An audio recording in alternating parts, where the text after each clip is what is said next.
All right, let's go ahead and start today's webinar. Welcome everyone to our Title Topics webinar. These are Alta's free 30-minute presentations that we've been offering each month to share important industry information with our members. I'm Jeremy Yowie, ALTA's Director of Communications, and today we will discuss the Affordable Care Act and how it impacts ALTA members. Before starting, I just need to touch on a few housekeeping items. A link to download a copy of today's presentation was included in the reminder email that went out to all registrants about an hour ago. If you didn't receive it, please send me an email at jyowie@alta.org, and that is JYOHE@alta.org, and I'll get you a copy of the presentation after the webinar. All participants' lines are muted for today's presentation. If at any time you do have a question, please use the chat box function, and we will address questions at the end of the webinar. And as an added benefit, today's presentation is being recorded. Once we have it processed, the recording will be available on our website at alta.org/title topics. And again, that is alta.org/title topics. Need to also thank SoftPro for sponsoring our Title Topics webinars. Their support allows us to continue providing these educational opportunities free of charge. And with that out of the way, let me introduce today's speaker. Joining us, we have Michael Curcio of Benefits Incorporated, which services more than 500 businesses countrywide. Michael has clients across the country and has experience creating benefit packages for various types of business models, and is going to be able to provide some great information today on how the Act impacts our member companies, since we have members that operate in single counties to national companies. So, Michael, thank you for joining us, and with that, I'm going to give you controls of the webinar as soon as I can find my mouse here on the screen here.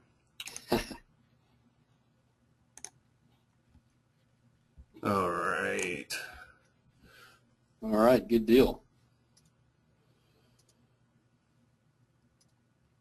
Well, thanks, Jeremy. I appreciate it. Hopefully everybody can see my screen now. And, as Jeremy said, we service, several hundred, about 800 clients under management, everything from two-person mom and pops up to our largest employer has about 2,500 employees. So if I haven't seen an issue that you're having, probably somebody in my office has between one of those groups. So hopefully there's not too much new that could get thrown at us, but we're good learners too. So hopefully as we go through today, this will be some good information for you. Some of this may be old news. At this point on December the 18th, hopefully most of you are not hearing this for the first time. But if you are, hopefully we can get you caught up, and we'll have some time for questions at the end. Just a brief history on the law.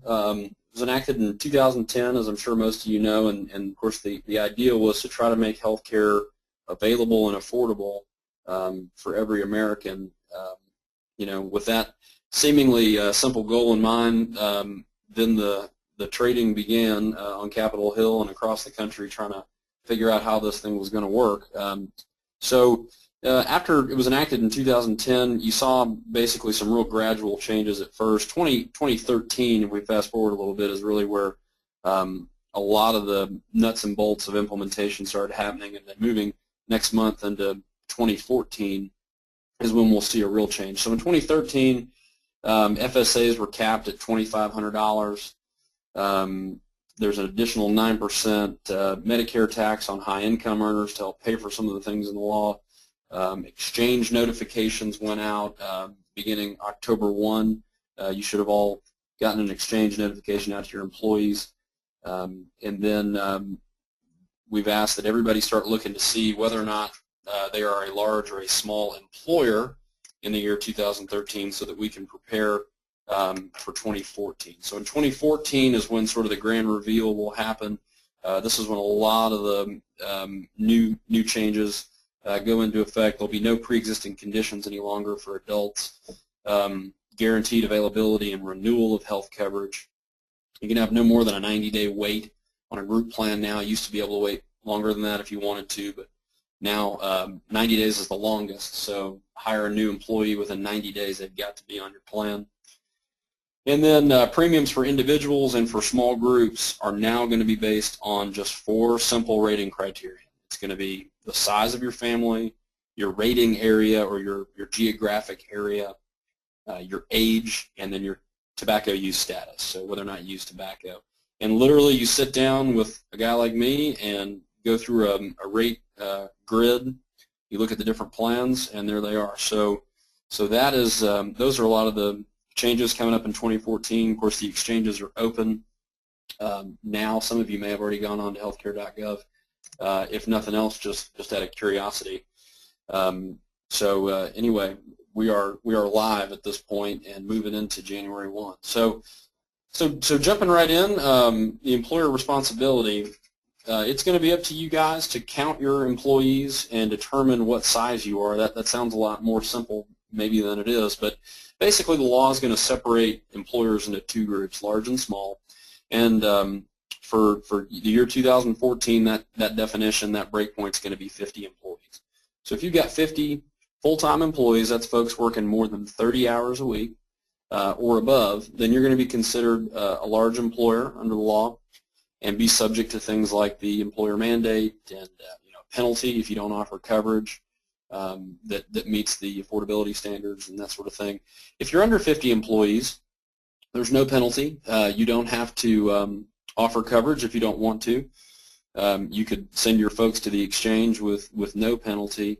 Now, of course, whether or not they get a subsidy would have to do with their individual specifics. So, how much money they make, how much money their spouse makes, whether or not they've got coverage available to them through a spouse or other means. So, but that's the employer responsibility, is determining that size, 50 and above or 50 and below. There are going to be fees and taxes associated in the new law. A lot of these will be baked into your insurance rate, so you won't really see them line itemed out, but they'll be baked into the rate if you're in a fully insured plan.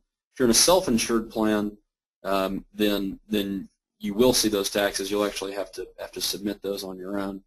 And then providing your employees with a summary of benefits, these SBC statements. These are standardized now. They come out from the carrier if you're in a fully insured plan, where the idea was to get a standardized notification to where if you've seen one, you've seen them all basically, so you know how to read it, and it tells what exactly your plan covers, how the plan functions, and it'll have some examples in there, some, if you have a pregnancy, how that claim will work, if you go to the doctor for a sick visit, how that claim will work, so on and so forth. So employers are required to get those out, and then providing your employees with the notification that the exchange exists and is open for business. That's also going to be on the employer's shoulders, and most of you should have already had to do that for the first time this year. Defining who's an employer, again, one of those things that sounds like it should be simple, but they wanted to be very specific in this. Any entity with W-2 employees, you're an employer. Whether you're for-profit, non-profit, or a church, nobody's exempt from this. Federal, state, and local governments also have to comply. So we do a lot of local municipality work at our firm. We do county governments. We do a lot of utility boards, that kind of thing. At first, maybe some of those folks thought they were going to be exempt from some of the requirements of the law. They're not. So they are subject to the law just like everybody else is. The other thing you need to look at is common ownership. It's common across our book of business with our smaller, entrepreneurs that own, multiple businesses, that kind of thing. And as I understand it in the title industry, pretty prevalent as well, is you'll have one person or a group of people that own multiple entities underneath an umbrella. So for the purposes of the Affordable Care Act, what they did was they matched the definition of common ownership up to meet the ERISA definition. So if you're already used to what you have to deal with underneath ERISA, this is just sort of lining it up underneath healthcare reform. But basically, if your parent corporation or a partnership owns 80% of the voting stock of subsidiary companies, or companies with the same ownership provide services to each other or third parties, you'd be considered to have common ownership. Also, related companies or partnerships that have 5 or fewer owners who control 50% of the voting stock in all of those entities. And at the end of the day, that last box there, the regulatory discretion of the IRS sort of trumps all of this. So a lot of folks, especially after this first year, a lot of the requirements will sort of catch up retroactively through audits and things like that. So so if you've got multiple LLCs, or if you've got a parent company and you're operating maybe in a couple states underneath a couple different sort of banners, something you want to look at. Prime example, I have a client who's got 5 different LLCs. Before healthcare reform, they had 5 different health plans. They are now one large employer with about 450 employees. So that was obviously a big gear change for them. Again, why are we counting employees? You got to determine who's full-time, who's part-time or part-time. A couple part-time employees could add up to a full-time equivalent. So got to determine your employer size. If you need help with that, you can talk with a broker. There are some guidelines online through healthcare.gov and through the IRS. You got to determine who's full-time, and you will be counting those folks. If you're a large employer, then that is how your penalty will be assessed, based on the number of employees that you have if you're not offering coverage, or if the coverage that you're offering does not meet the affordability standard or minimum essential value, which we'll talk about in a minute. This slide just shows the summary of benefits. Again, if you've had coverage for the last year or 2 years, you should have already seen this. These started going out last year at October 1, 2012 renewal. You should have seen this. It's a standardized 4-page form. Again, the idea is you switch employers and you have a different health plan. This SBC should look familiar to everybody. They're trying to standardize this so that folks will know what they're looking at, and they'll understand what their plan covers and what it doesn't cover. Again, if you're in a fully insured plan, then the insurer is going to provide that to you. So it's your carrier, Blue Cross Blue Shield or United Healthcare, whomever it is, they're going to email this to you. It's your responsibility to distribute it out. If you're in a self-funded plan, so you're just getting one of the major carriers to basically administrate the plan on their paper, but you're funding the whole thing, then you will need to provide this SBC and come up with the standardized document yourself. Employee notification of coverage options. Again, we talked about notifications going out. This is just sort of one more thing to add to the ERISA compliance documents or FMLA check boxes. Is now you've got to worry about healthcare reform and these notifications that need to go out. So your employers, you've got to provide notification to your employees that the marketplace does exist and that they can go there and shop for coverage if they like. That first one should have gone out by October 1st, 2013, and then subsequently now with any new hires within 14 days of their start date, you've got to get them that same notification. And when these first came out, there's actually 2 versions. There's one version that says, okay, we're the ABC, corporation, Acme Inc., whatever it is. We offer coverage. It meets the criterion of the law. However, if you want to go out and shop on healthcare.gov, you can do that. The second version of that was, okay, we're Acme Inc., and we don't offer coverage, and here's how you get to healthcare.gov. So there was kind of 2 versions of the same notification that could have gone out. And again, those will need to go out not only by October 1 of this year, but then within 14 days of any new hire start date. So let's talk about small group. Right now, the definition for small is 50 or below. In 2016, that will rise to 100 full-time or full-time equivalents will be considered small employers. But for right now, it's 50 and below is the main break point, and you're not subject to the employer penalty or the employer mandate if you don't offer group health coverage to your full-time employees if you're a small employer. Doesn't mean that your employees would necessarily be eligible for a subsidy through healthcare.gov, but you do not have to provide coverage if you don't want to. You would not be penalized. So in the small group and individual market, there's a few things here to point out. You've got to have essential health benefits, so these 10 required coverage categories. And most of these things are standard. It's stuff that you're used to seeing already, like ER coverage, hospitalization, maternity coverage, mental health benefit, prescription drugs. These were things that were already really built into plans over the last few years. The biggest change you'll see that was not standard prior to 2014 is going to be the inclusion of pediatric dental and vision care. So that's going to be considered an essential benefit now. If you got coverage after 1/1 of 14, it's going to include pediatric dental and vision for everybody on your plan. There's new out-of-pocket maximum requirements. It's $6,350 for a single person or $12,700 with a family. Prior to the implementation of the law, some of you may be familiar, we've got several groups that got $5,000 and $10,000 deductibles for their individuals, and then of course for family that usually doubles, so you're talking $10,000 or $20,000 total for family. That has gone away now. After 1/1, $6,350 will be the max out-of-pocket for single, and then double that for a family. Small group deductible ceiling is now going to be $2,000 for a single or $4,000 for family. And there actually are some exceptions to this. I've got a chart in front of me actually that shows all the small group plans on it for a certain carrier here in our state in Tennessee. And in the bronze level plans, the lower level plans, you will see some higher deductibles, some $4,000, some $4,200 deductibles. But the max out of pocket is rock solid at $6,350. The reason for that being is that they couldn't get a plan to fit into the bronze level to meet the actuarial value at a $2,000 deductible. So it's just kind of some actuary math there, but that's why you'll see that discrepancy. If you go shopping for a bronze level plan, you say, wait a minute, it's got a higher than a $2,000 deductible.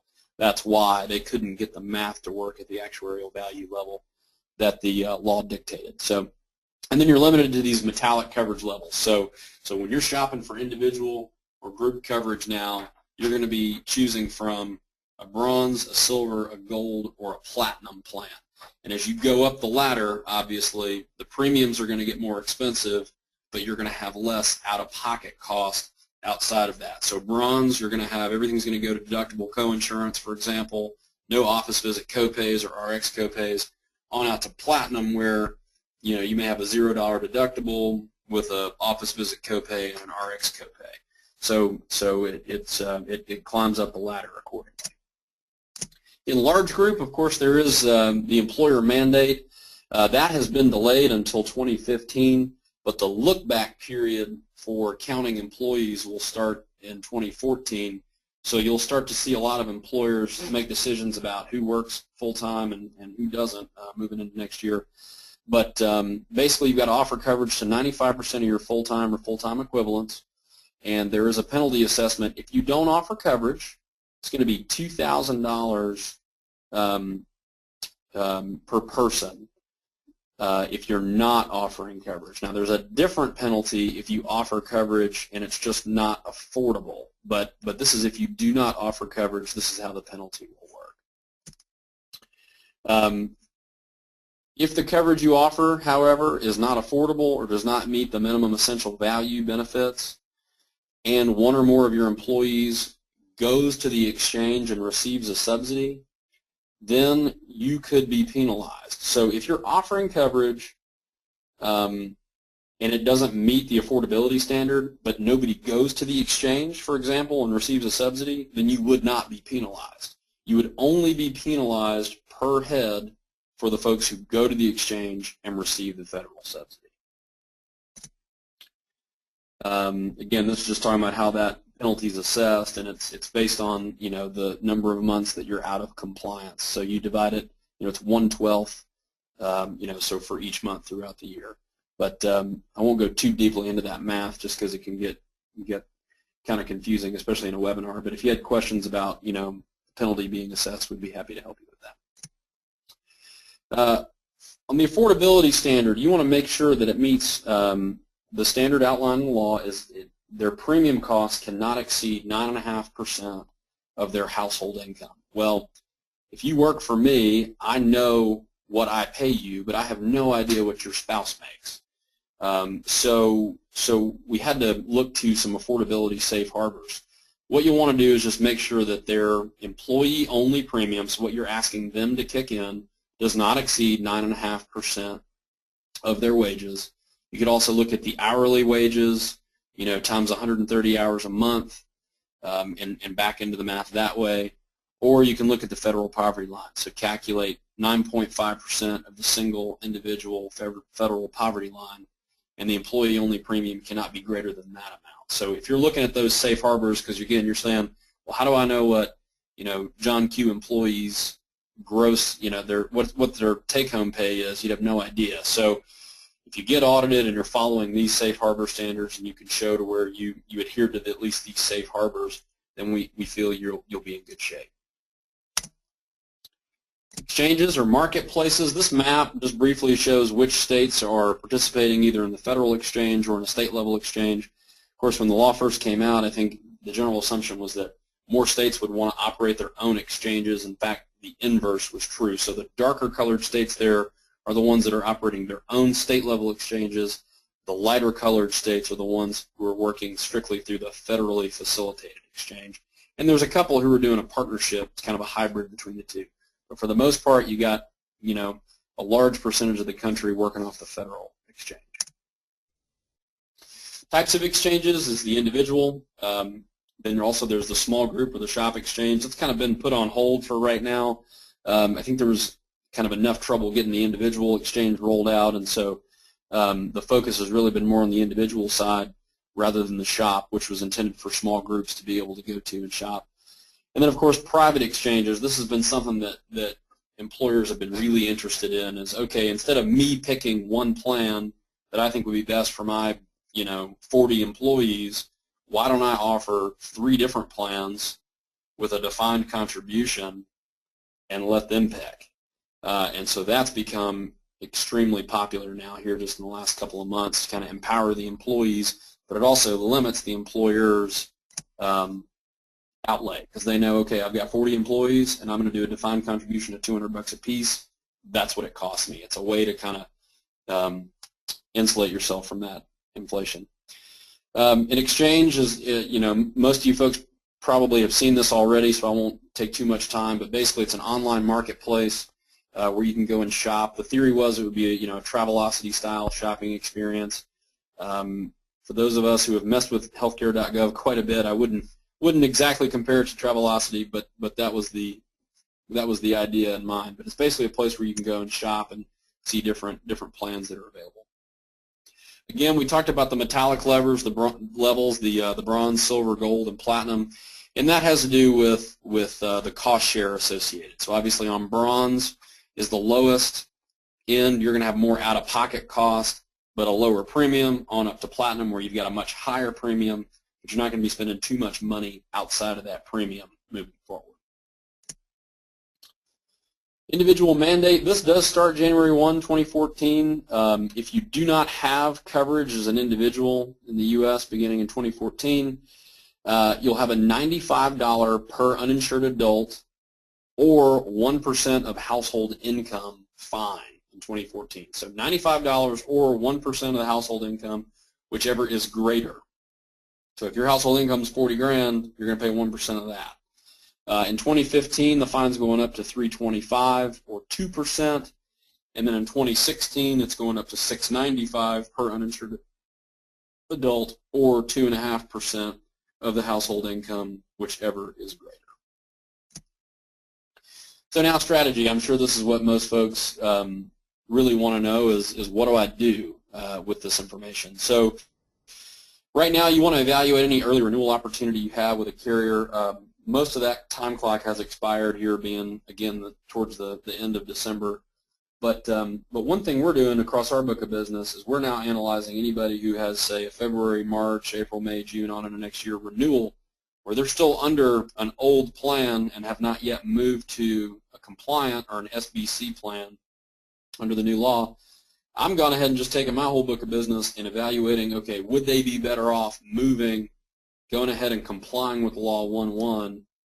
Are the rates more favorable for them under this new law or not? And so I would encourage you to go ahead and start looking at that math, because for some groups, they're going to see a tremendous savings under the new law, and for some groups, they're not going to see any savings. And so it's all fact dependent. So I would definitely work closely with your broker to do those analysis. It is well worth the time spent. We have found some dollars out there for sure. Again, you want to just evaluate any of those options there. You want to maybe look at a defined contribution model like I was talking about, where you offer 3 plans and say, okay, guys, here's a specified amount of money. Go shopping with it, pick what you want. And self-funded plans are becoming more and more popular because they're not subject to the requirements of the law. So whereas used to we'd say unless you got 1,000 employees or more, 500 employees or more, you don't want to do self-funded. Now I've seen groups as small as 100 doing self-funded just because they've got a little more control over what they can offer. I will stop then and see if we've had any questions, Jeremy. All right, thanks, Michael. We have had a few come in. So you're saying to sign up for coverage should be as easy as booking a vacation, right? Well, I tell you, that was the way it was advertised. When we first logged on to healthcare.gov to start getting groups or individuals enrolled with a subsidy, it was taking us about 3 or 3.5 hours per person to get through the site. So not as easy as booking my last vacation, unfortunately, but I can tell you that over the last couple of weeks it's gotten faster. I still wouldn't call it fast, but it's faster. Oh, well, at least hopefully they keep making improvements and do make it easier. One of the questions that we've gotten today and that I've gotten over the past couple of months is what impact is this going to have on my bottom line? And I've seen some reports recently that said actually companies with older employees may see their premiums go down, while companies with younger employees will see their rates go up. And we've polled our membership in the past, and most of our member companies, their average employees are on the older side. So what are your thoughts on this? Is there any truth to kind of how the premiums may kind of level out in the middle somewhere? Sure. Obviously, every case is different. So in addition to age, before the law was enacted, you could have a very young population, but you could have a couple of people in your company who have chronic illnesses or very expensive illnesses to treat. So you could have been max rated even with a group of 25-year-olds, so to speak. Mm-hmm. So everything's going to be fact dependent. But here's what I can tell you. In general terms, that should be true. As older groups should see, if not a rate decrease, at least maybe it stays around the same. And here's a theory behind that. Under each of these metallic level plans, the actuaries come up with a base rate. So whether that's $190 or $250, whatever it is, that is the base rate for the 20 and 21-year-olds on the plan. And it's got to be within a certain spread between the lowest price person on the plan and the oldest person on the plan.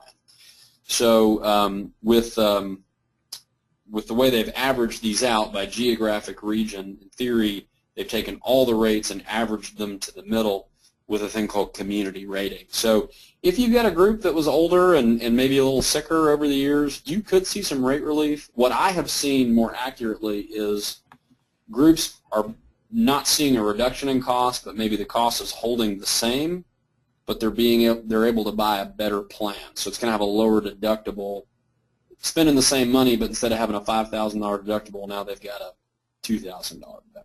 Okay, interesting. Thank you. Just as a reminder for anyone on the webinar, please submit your questions via the chat box, and we'll ask them to Michael. The next question, Michael, you talked about counting employees. Could you touch on what is considered a full-time employee? Sure. If somebody works for you 30 hours or more per week, they are a full-time employee now. So that's different than, before we used to look at, 40 hours a week. Now it's down to 30. And for people in the title business, that means 60 hours a week. Yeah, that's right. Yeah. Unfortunately, we do a lot of McDonald's franchisees, and well, I shouldn't even just pick on McDonald's. I mean, we do a ton of fast food restaurant franchisees, and that's something we've seen a lot of is, folks that are working right at 30, and, we've been able to go in and get them enrolled on healthcare.gov and get them set up, with a subsidy and that kind of thing. Okay. But it's a juggling act for sure. Mm-hmm. Earlier in your presentation, Michael, you mentioned the the inclusion of pediatric dental and vision coverage, and that's going to be considered essential coverage now. Is that coverage for children and adults, or could you provide a little bit more clarification on what that coverage consists of? Sure. Yeah, it's just children under the age of 18 now cannot be denied. So an employer, even under the new law, could state, they could make it a company policy that although they're going to cover their employees' coverage, they will not cover spouses. What they can no longer do is they can't say, we'll cover you, but we won't cover your kids. So if you have a child, a dependent child, 18 or under, then your plan, any plan that you purchase after January 1, 2014, it is a requirement of the law that inside that plan, whether you have kids or not, you can know that if you've got a child under the age of 18, their dental and vision will be covered under that plan. So you won't even have to read the plan contract to know, because it's a law that that coverage has got to be built into that. So it goes both ways, because I've also got older folks coming to me with, hadn't had kids at home in 30 years, but they're still paying for pediatric dental and vision. So it's, it cuts both ways. Okay. Another question about the employee notification of coverage form. Is there a place that people on the call can go to get this kind of a general form for this? Yes, I think there's a forms library on healthcare.gov.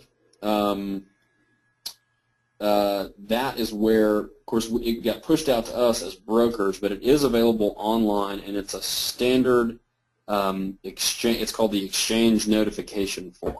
Okay. I believe it is available on healthcare.gov. It may also be on the IRS website as well. But if you Google, employer exchange notification, there should be sample notifications galore out there. And again, that's something that you'll want to make sure you get out to all new hires within 14 days. Okay. We'll take a couple more questions here, then we'll go ahead and wrap up for the day. Michael, this person, they said they have 5 employees, and they want to know if they can offer a plan with the employees paying their own premiums through payroll reduction. Yeah, great question. This is something that's coming up a lot right now, and there's been some disagreement out in the legal world. Our attorneys spent a long time studying it. Used to be able to do something called a PRA, a premium reimbursement arrangement, or even an HRA, a health reimbursement arrangement. There are some new guidelines, some new rules now for the IRS. Used to, if I had, let's just use the example of 5 employees, I wanted to say, hey guys, go out my individual coverage, you bring me the bill every month, and I will reimburse you for that cost, or at least a portion of that cost, whatever the deal we had worked out, and I could do that through payroll as a pre-tax deduction. Under the new law, that is no longer allowed, unfortunately. So if you want to reimburse employees for individual coverage, you will have to do it as payroll. So you will be actually bonusing up the money to them, or basically increasing their pay. So you'll pay payroll tax on it, they'll pay payroll tax on it. There are companies out there that have made the business decision, okay, we've heard this is not kosher with the law, but basically we're going to keep doing it until a judge tells us to stop. And we certainly understand if that's the tack they want to take, but that's not the kind of business that we want to be in. So we're definitely cautioning our clients. What we're seeing is that it's not compliant with the law. So if you wanted to do that, you would have to bonus out the money. You could not do it as a pre-tax payroll deduction as you've been able to do in the past. It's a good question. Okay, yeah, that good insight on that. Just maybe one or two here, and this is kind of tied to this, but is there any impact on health savings account plans? Well, yes and no. If you're a small group, then there are going to be very few options underneath the metallic level plans that would be compliant with an HSA. Remember, Congress and the IRS got together and they set standards for what is an HSA compliant plan. So you've got to have a high enough deductible to warrant an HSA plan. For example, on the small group plan grid in Tennessee, where I'm sitting, and this is true in most states, there's only 3 plans on the metallic level plans that are HSA compliant. So there's only 3 plans that have higher than a high enough deductible to qualify for an HSA. So the legislation doesn't specifically prohibit HSAs, but the realities of the law limit a time when an HSA would be applicable. Okay. All right. Well, I think we've exhausted our bank of questions, Michael. Any other? I think you've got them good to head into 2014, and everyone's going to be have their coverages in place. Well, great. Well, I would offer, if anybody's got questions, if you asked a question and I didn't really answer it, or if you just got further questions, feel free to contact me. We're available anytime. So. Yeah, Michael, do you want to forward the slide there to the end? I think you're. Yes. Sorry. Oh, yeah. By the way, there's my disclaimer. I'm not an attorney, but I do play one at work. So that's basically what that says. And then here's our contact information. Phone number is 866-311-3303. That's the main line here to Benefits Inc. You can ask for me, or you can really, anybody who answers the phone should be able to help you, but we're here to help anytime. And our website, benefits-inc.com, it's got more information as well. So we'd love to help you any way we can. All right, thank you, Michael. Just a quick reminder, a recording of today's presentation will be available early next week on Alta's website at alta.org/title topics. And as a heads up, our first webinar for 2014 has been scheduled for January 15th. We'll have a couple of speakers from the National Association of Realtors who will forecast the housing market for the new year and offer their thoughts on homebuyer trends. So this will be a great webinar to kick off 2014, so please mark your calendars for that presentation. And with that will bring us to the conclusion of today's presentation. Michael, thanks again for joining us. I hope all the listeners found the presentation useful, and happy holidays, everyone.